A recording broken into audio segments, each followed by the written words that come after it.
Hello children, let me welcome you to the virtual class of the Brihan Mumbai Mahanagar Palika. My name is Shraddha teacher. Children, we are in the middle of this COVID-19 pandemic, and because of that we are not able to go to school, but that doesn't mean we are going to stop learning. So we are going to do many lessons which are very interesting from your textbook through the virtual class here. So let us do a lesson in English today.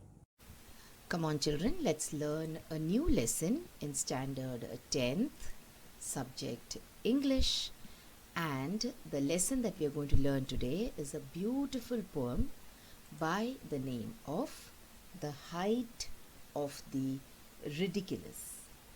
Now children, this is lesson number 4.4 in your English textbook. Now first we will try and understand what all things we're going to learn in this poem. So when I say the word ridiculous, we will try to look at the meaning of ridiculous. And in the name of the lesson, we also have an English idiom, and that is the height of. So we will first analyze what the meaning of the title of the poem is. And then we will move on and we will do certain exercises from the warming up part. We will read the poem together. I will try and explain the meaning of the lines as well as the meaning of the new and difficult words here, and then we will go to certain exercises in the English workshop part. Along the way children, in the warming up part we also have a very interesting exercise based on sounds in English. That is, we will learn what the meaning of syllables are. We will learn how to identify words with one syllable, two syllables, three syllables, etc. So this is a very interesting, you can say, exercise based on sounds in English in this particular lesson. So we are going to do all of them and we are going to have a lot of fun while doing this lesson. Now let's see why we are going to have fun, because we are going to first start with understanding the meaning of this word ridiculous. So what does ridiculous mean? Now I have two emojis here for you. So when you look at these two emojis, I think you will be able to guess the meaning of the word ridiculous. So the word ridiculous has got something to do with laughter, it has got something to do with joy, it has got something to do with fun. So ridiculous means actually something which is comical, which is funny, which is absurd, humorous, etc. You can add many more meanings to this word here. Okay, but I have picked up these four meanings. So one is comical, you can say it is funny, you can say it is absurd, and you can also say it is humorous. So when you talk about poetry, when you talk about different kind of poems, there are some poems which are serious in nature.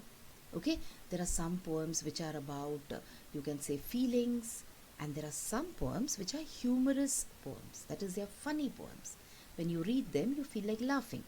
So this particular poem, The Height of Ridiculous, you know now why it will make you laugh, because it is a very funny, humorous poem. Now, like I told you, in the title or in the name of this poem, there is also an idiom in English. So come on, let's look at the meaning of this idiom. So what is the definition of the idiom, the height of? Okay, so the height of means this particular idiom is used to say something that is an extreme example of something. Okay, you want to say that someone is lazy. So someone could be just lazy, or in some case it could be the height of laziness. So when it is the height of laziness, it means there is no one else who's as lazy as this person in that particular situation. Okay, so when you want to give an extreme example of something, then you use this particular idiom in English, that is the height of. Okay, come on, let's look at some more examples here. So it was the height of stupidity to quit the team. So I don't know which team, it could be a cricket team, it could be a football team, it could be a hockey team. But remember, to become part of a team, it is very, very, you can say, difficult job. You have to do a lot of practice, you have to put in a lot of hard work before you are selected to be part of a team. And then when you quit it, when you leave the team just like that, that is the height of stupidity. You couldn't do something more stupid than this. Alright. Let's look at one more example. Long skirts are now the height of fashion. Means there is nothing which is more fashionable than wearing a long skirt. So the height of fashion is what? Long skirts. And see, look at the word now. Okay, now means fashion keeps on changing. So right now, long skirts are the height of fashion. Now children, we are living in this digital age, isn't it? See, I am also teaching you online and you're learning this lesson online. So now we are in the digital age. So let us look at an example where we will be able to see the height of digitalization. See, isn't it very funny? So someone is praying to God and telling him, "Oh God, please save me." Save me in the sense, please save my life. Okay, please see to it that I am well. But look at the height of digitalization. What is God saying? Should I save you as JPG or as a PDF? So should you be saved in the picture form or in the printable document form? So see, that is the height of digitalization. Even God has become digital. So this is the meaning of the idiom, the height of. So now in this particular poem, we are going to talk about the height of the ridiculous. That means there could be nothing which is more funny than this particular poem that we are going to learn now. Having said this, now we always look at certain exercises which are there in our warming up part. So let's come to the exercise from the warming up part, which is asking us to give words which are related to humorous. Now we saw certain words related to humorous. We saw comical, we saw funny. Let us look at some more words which are related to humorous, or we can say which are synonyms of the word humorous. Now look at this image also. This image is also so humorous, isn't it? He's got just one eye, and that also a starfish is covering his vision. So he won't be able to see anything now. Okay, so let us look at some words. So hilarious is a word which you can replace with humorous. So hilarious means very funny. So the movie has some hilarious scenes. So see, this is an exercise actually in vocabulary where we are getting to learn so many new words. Then you have witty. Witty is also a word which means humorous. Look at the example sentence. Peter is a witty comedian. Then you have amusing. He found the whole incident rather amusing. Amusing means funny, humorous, witty, hilarious. Okay. Next example, next word, comical. So this word we already saw there. So comical means what? Funny, something which makes you laugh. Then we have again one more word. We have light-hearted. Light-hearted means nothing very serious, nothing very difficult to understand, but something which will make you laugh, which will make you happy. And then finally we have one more word, side-splitting. So side-splitting means extremely funny. So he told some side-splitting jokes. So the height of funniness is side-splitting. Okay, so these are all the words which are related to humorous. Okay, you can, if you look at the dictionary. Now let us extend this vocabulary exercise a little bit more. So I have already given you around 7 to 8 meanings or synonyms of the word humorous. Let's see how many words you will be able to find on your own apart from these words. So this is an extended exercise in vocabulary for you. Let's move on, and I told you we have a very interesting exercise based on sounds of words in this particular poem. So let us look at this particular exercise, and what is the exercise telling you? It will tell you about syllables. So let us try and understand what the meaning of a syllable is. So what is a syllable? So what is a syllable? A syllable is a group of letters that has one vowel sound. So now what is a vowel sound? The vowel sound is the sound of the letters A, E, I, O, U, which are vowels. Okay? Out of the 26 letters in the English alphabet, we have A, E, I, O, U, which are the vowels, and the remaining are the consonant sounds. Now, vowel sounds are those sounds which you say with an open mouth when there is no obstruction of air. Your teeth, your lips, your tongue doesn't come in the way when you make the sounds of vowels. So A, E, I, O, U. See, you make these sounds with an open mouth. Okay? So these are the vowel sounds. Now, a syllable can be a word or it can be a part of a word also. So a vowel sound is a syllable that we have understood. A syllable can be one word or it can be a part of a word. For example, see, sun. So this is one syllable. So it is one full word. So the whole word is a syllable, you can say. Dog. Okay?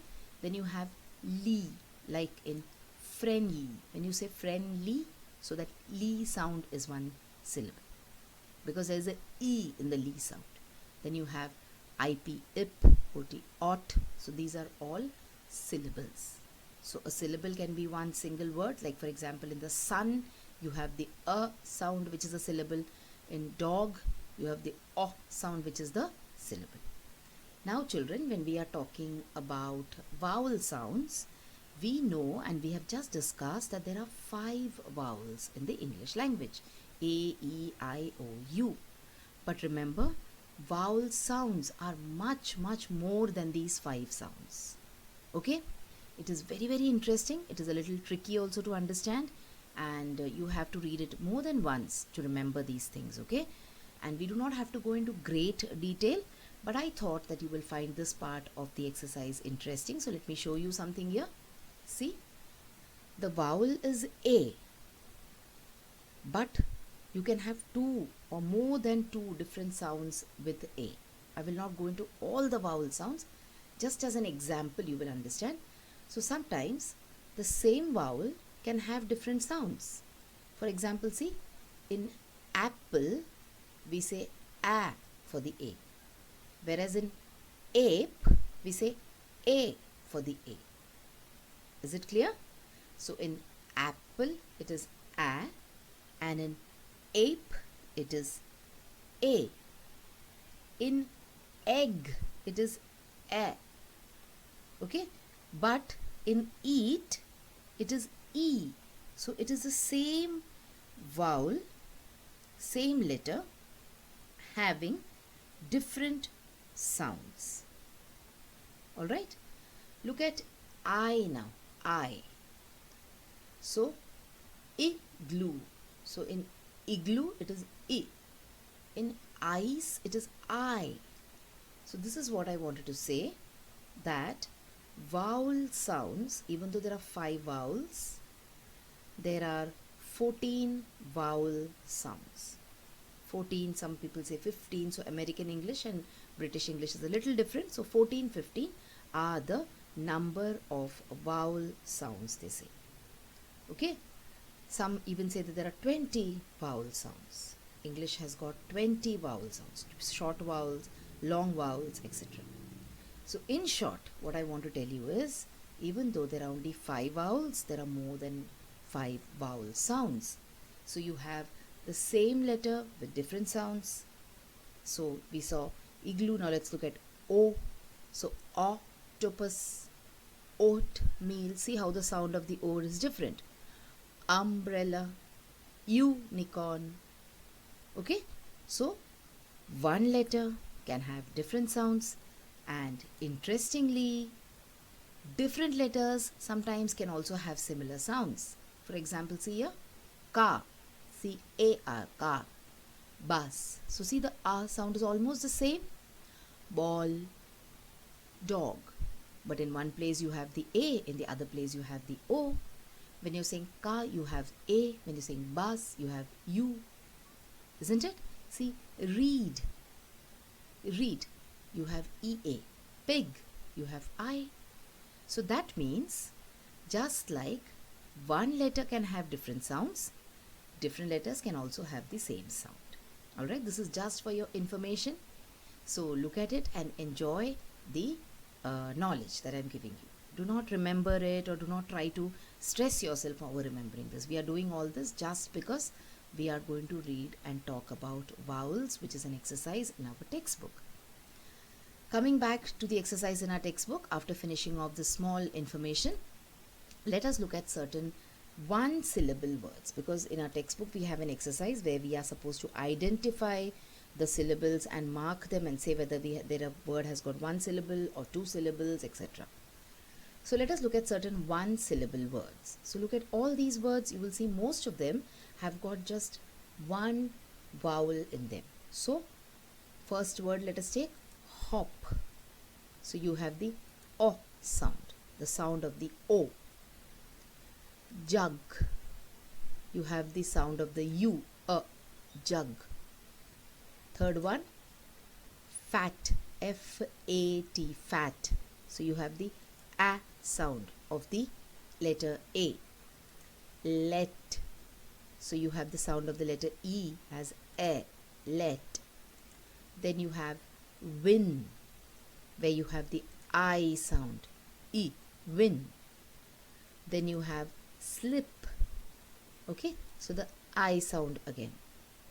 In the same way, you can read all the other words here. So you have tent, you have vest, you have plug, slug, clam, mask, plan, cub, and try to identify where the vowel sounds can be heard. Okay, so these are certain one-syllable words. Let us look at two-syllable words now. So you have spider, which you can cut up into two syllables, and you can say spider. So see the sound of the I and the sound of the spider. Window, the sound of the I and the sound of the O. Then you have turtle. Okay, so these are certain two-syllable words. Let us look at some more two-syllable words. See here, running, ra-ing, bunny, ba-ni. But if you pay attention to this part of the syllable, there is no vowel here. Okay, but there is a vowel sound, remember. Then you have little, little. Okay, so English is really funny. When you say N and Y, there is no vowel there, but there is a vowel sound there. Pizza. So the E is the A. Yellow, A-O, yellow. So read the other words like I am reading them. See, I have put a line in the middle, in the center, so you know how to take the two syllables apart. So hot, apple, puppy, happy, kitten. Okay, this is how we come to the two-syllable words. Let us see certain three-syllable words now. So you have abdomen, abdomen, three syllables. Then you have Atlanta, Atlantic. Okay, so I, three syllable sounds, three vowel sounds, so three syllables. What about these? Try and figure out. Vacancy. See again, in the C and Y, there are no vowels, but there is a vowel sound. So that is why we take it as a syllable. Next example, disposal. So I-O-A, disposal. Okay, so this is how you identify the vowel sounds, and this is how you break up the word into syllables. Now let's come to the exercise that we have in the textbook. So you're supposed to pick up the words in the box and you're supposed to write it in the correct columns. So we have just looked at one-syllable words and two-syllable words and three-syllable words here, children. There are 4, 5, etc., but we will not look at them now. So we have to focus not on the spellings but on the pronunciation of the words. Like I told you, there could be no vowel, but there could be a vowel sound. So you're supposed to focus on the pronunciation and not on the spellings. Okay, So let's take the words one by one. I will not be doing all of them for you, remember. I will be doing just some as a sort of an example, and the remaining you're supposed to do it yourself. So jump, jump.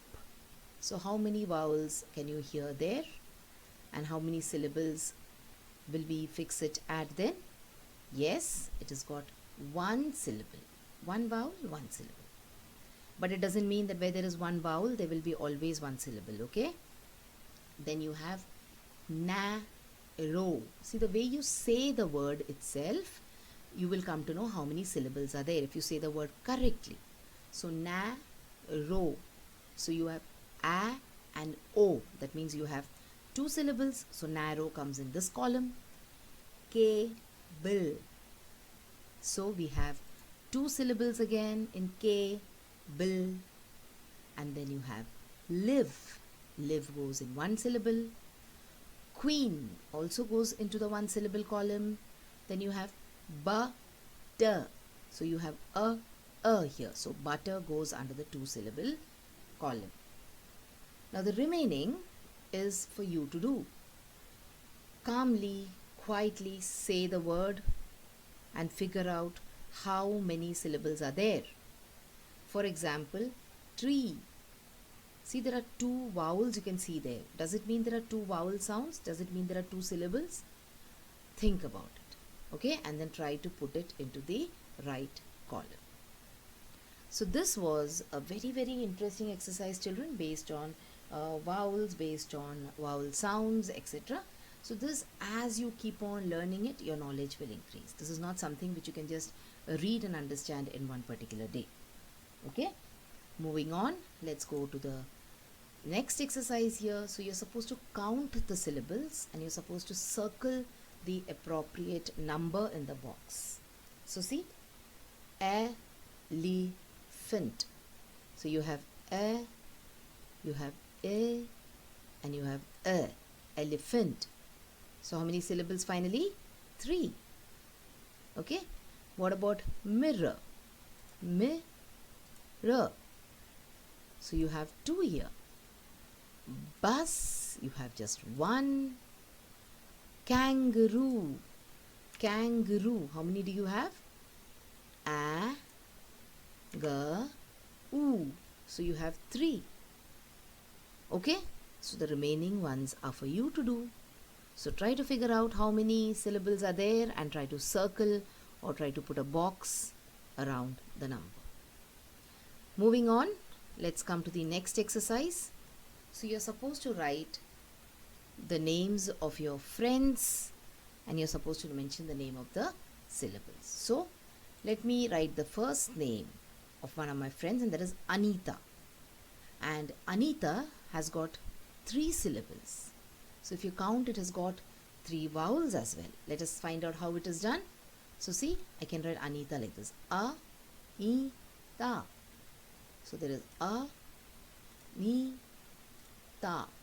So there are 3 syllables, isn't it? Next name, Raju. See, Ra, Ju. So there are 2 syllables. Alright. Now you're supposed to write the names of 5 of your friends. So come on, think of the names of 5 of your closest friends and figure out how many syllables are there in their names. Okay. Moving on now, let us go to the main part of the lesson where we will be reading the poem and then we will be trying to understand the meaning of the poem and also the meaning of the difficult words in the poem. So the height of the ridiculous. Now we know what the meaning of ridiculous is, we know what the meaning of the height is. So let's try and understand what the poet wants to say when he's saying the poem, when he's writing the poem. So I wrote some lines once on a time. Usually we say once upon a time, but here the poet has said once on a time, meaning is the same. In wondrous merry mood, and thought, as usual, men would say, they were exceeding good. Now here also, instead of exceeding, we usually write exceedingly good. but see, there are certain liberties, or there are certain you can say freedom that the poets can take. Okay, so it doesn't matter if the word is a little bit grammatically wrong here and there, but poets can use this kind of language. That is called as poetic liberty. So the poet has written some words when he was very happy, and he thought that as usual when he gives it to people to read, they will say, Ariva, it is very good. They were so queer, so very queer. Queer here means strange, different from the normal. Okay, so he's saying they were so queer, so very queer, I laughed as I would die. Okay, he's saying I laughed so much when I read my own poem that I thought I will die now. Albeit in a general way. Albeit means here even though, or but in a general way. A sober man am I. So I'm a sober person. Sober means I am a level-headed person. I am a down-to-earth person. I am a serious person. So I do not usually laugh and make fun of unnecessarily. But even then, the lines which the poet has written is so queer that he thought that he is going to die when he read the lines. I called my servant and he came. How kind it was of him to mind a slender man like me, he of the mighty limb. He of the mighty limb means he was a very strong person physically. But in spite of me calling him, he would have come anyways because he is the servant. He has to obey the master. But he's saying, in spite of him being so strong, I called him and he immediately came to me and I asked him to read my poem. These to the printer I exclaimed, and in my humorous way I added as a trifling jest. So trifling jest here means small joke. There'll be the devil to pay. So he said, these papers have to be taken to the printer, and there will be a devil to pay means it will be a big price to pay, because it is going to be a very, very big joke reading this. People are going to be very amused reading this. Now look at what the servant does. He took the paper and I watched and saw him peep within. So see, this is a paper. Okay. Now the paper is a two-dimensional figure. You can peep into things which are three-dimensional, which has got a height. You can peep into a vessel, you can peep into a drum, but you cannot peep into a paper. At the first line he read, his face was all upon the grin. So when he read the first line, he looked into the paper, and when he started reading the poem, he read the first line and he started smiling. He started grinning means his face broke into a grin means he started smiling. He read the next and the grin grew broad and shot from ear to ear. So the grin grows broad means the smile becomes bigger. He read the third, a chuckling noise I now began to hear. So when he read the third, he started making a noise, he started laughing, he started chuckling. Chuckling means a kind of laughing sound. The fourth, he broke into a roar. So when he broke into a roar means he started laughing loudly. The fifth, his waistband split. Now this is, the height of something being funny.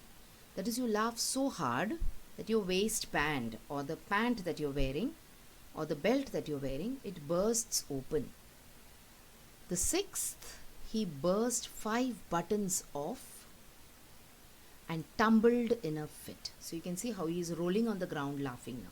It is as if he's suffering from a, you can say, bout of fit. Okay, so that is how his poem is. So funny.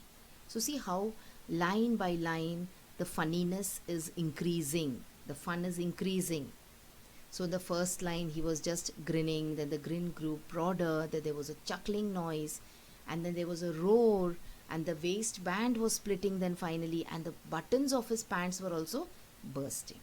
So that is how funny the poem was. 10 days and sleepless nights with sleepless eye. 10 days and nights with sleepless eye. So see, he's saying this man went on laughing for 10 days continuously. I watched that wretched man. Wretched means poor man, helpless man. He was, can you imagine someone laughing for 10 days at a stretch? 10 days, 10 nights, you're laughing and laughing and laughing. Can that happen? Very rare, isn't it? So, poets can say such kind of things also, which might not never happen in real life. And since I never dare to write as funny as I can. So, after that particular poem, he has never written another poem which is funny. So, for him, that particular poem is the height of the ridiculous. Nothing can be more funny than that particular poem that he has written.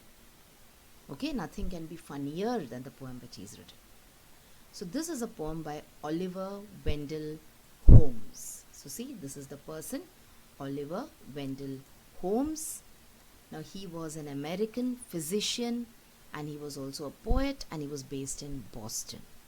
So this is a little bit information about our poet.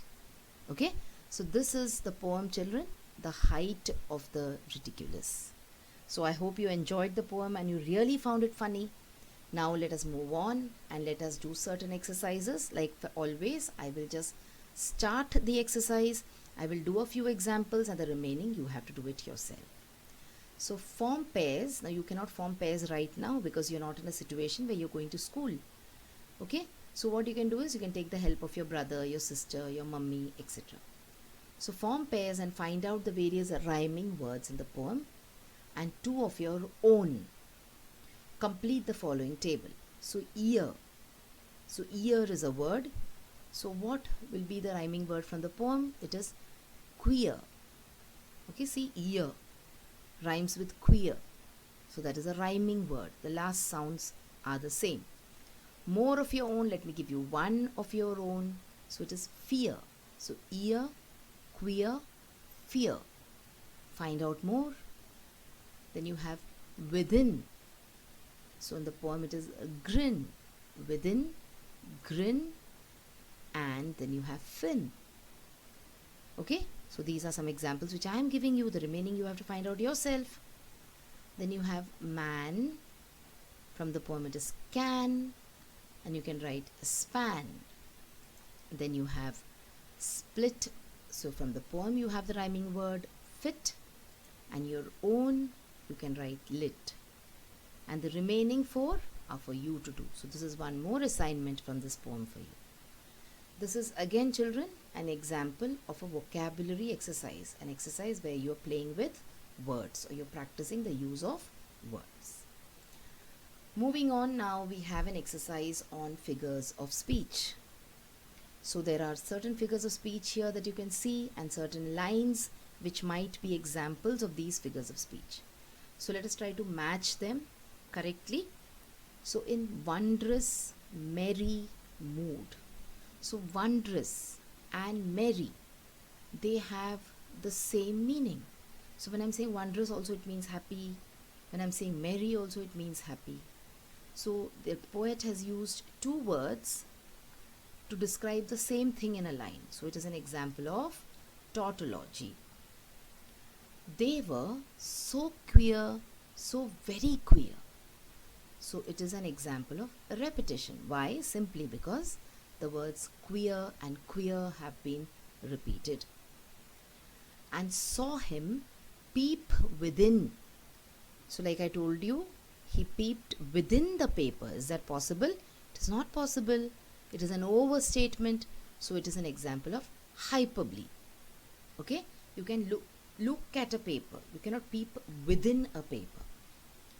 The grin grew broad is an example of alliteration. The sound of the letter G in the words grin and grew have been repeated. And shot from year to year. Yet another example of repetition where the word year has been repeated. He broke into a roar. Now whenever there is a sound related line, it is always an example of the figure of speech onomatopoeia. So it is onomatopoeia. And last one, transferred epithet means the quality of one thing is transferred to another thing. 10 days and nights with sleepless eye. So the eye is never sleepless, the person is sleepless. So the quality of the person has been transferred to the eye. So it is an example of a transferred epithet. Okay? So now we come to the last exercise in this particular poem. Complete the lines of the poem by choosing proper pair of rhyming words and make it meaningful. So you have to choose the rhyming words from the bracket given below and you have to try to make this poem meaningful. So pause the video and try to find out the answers yourself. Let us see whether you are able to do it. So come on, let's check now the answers. We returned home late one night. In the window there glowed a light. Burglars was our first thought. Burglars means thieves. For defense, sticks and stones we sought. Means we started looking for sticks and stones.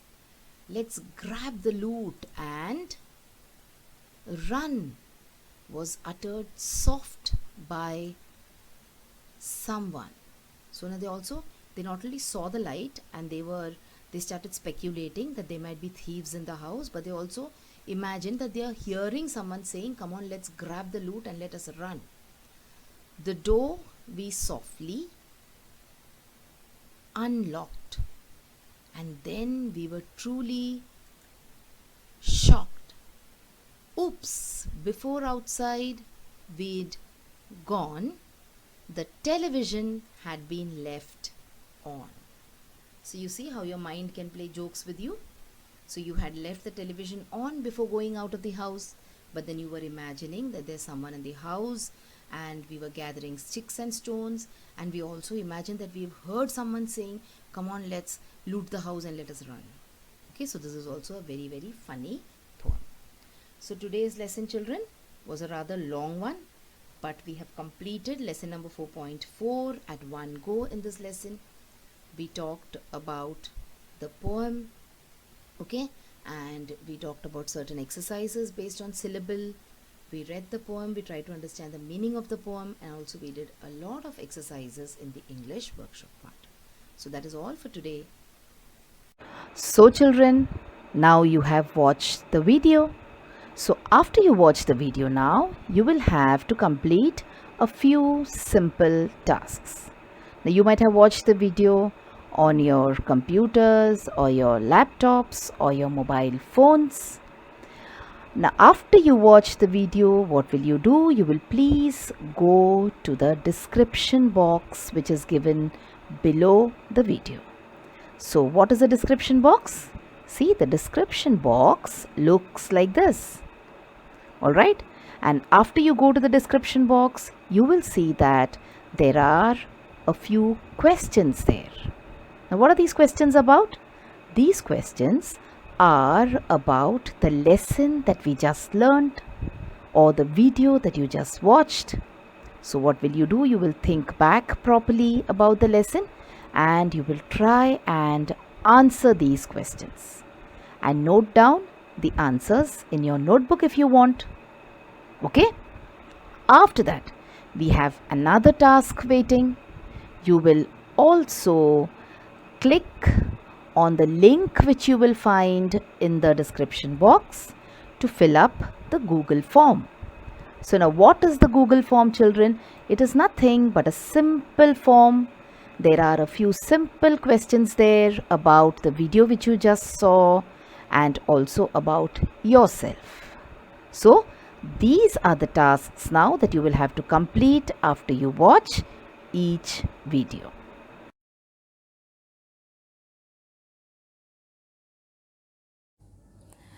So children, Wasn't that a very interesting lesson? I'm sure you learned a lot of new things in this lesson. If you have liked this video, please hit the like button and also subscribe to my video so that you will get to see all the videos which I keep posting regularly.